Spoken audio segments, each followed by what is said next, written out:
എല്ലാവർക്കും നമസ്കാരം. എല്ലാ ഭക്തജനങ്ങൾക്കും ശ്രോതാക്കൾക്കും നമസ്കാരം. ആദ്യം പ്രാർത്ഥന. ഗജാനനം ഭൂതഗണാതിസേവിതം കപിത്തജംബൂഫലസാരഭക്ഷിതം ഉമാസുതം ശോകവിനാശകാരണം നമാമി വിഘ്നേശ്വര പാദപങ്കജം.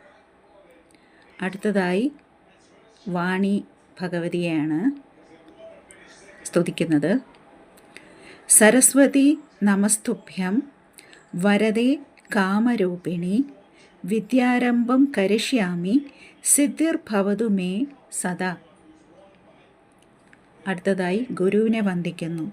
ഗുരുർ ബ്രഹ്മ ഗുരുർ വിഷ്ണു ഗുരുർ ദേവോ മഹേശ്വര ഗുരു സാക്ഷാത് പരബ്രഹ്മ